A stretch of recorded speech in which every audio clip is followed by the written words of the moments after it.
Hello, I'm Robert Nelson, here to share some more information on how to be more successful with your selling. Today, we're going to discuss what is the key to becoming great in the field of sales. And the key is servanthood. Now, we're all familiar with the concepts of parenthood, brotherhood, and sisterhood. These are relationship positions, and whenever we are in one of these positions, we have a certain responsibility to the people that are within the sphere of our influence. Sales is a relationship, and the position you hold as a salesperson is that of a servant. Why? Because sales is a service.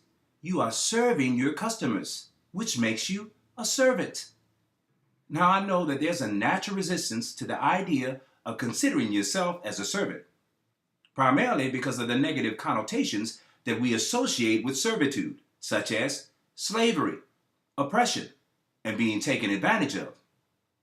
But I don't mean to suggest that as a servant, you have any less value than the people you serve.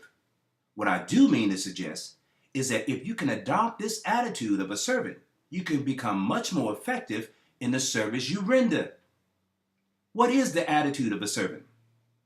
A servant is someone who is selfless, helpful, careful, and humble. And if you can adopt that attitude and demonstrate those attributes in your interactions with your customers, you'll get a lot farther than a salesperson who is selfish, pushy, careless, and egotistical. Why?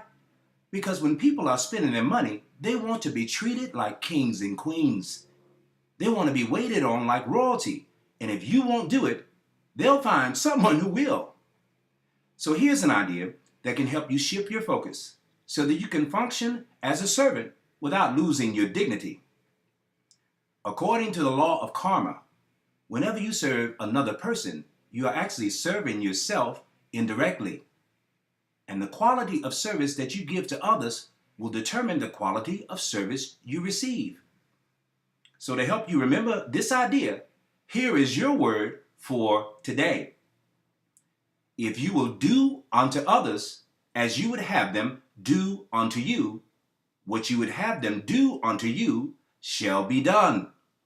This is the golden rule, and it's just as effective today as it ever was. So here's your challenge.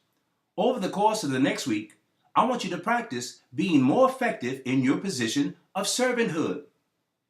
During your interaction with each customer that you have, I want you to pause for a moment and consciously ask yourself the question, how would I like to be treated in this situation? You will soon discover that servanthood is indeed the key to becoming a great salesperson, because he that would be greatest among you shall be servant of all. This is Robert Nelson, and I invite you to like, comment, and even share this information.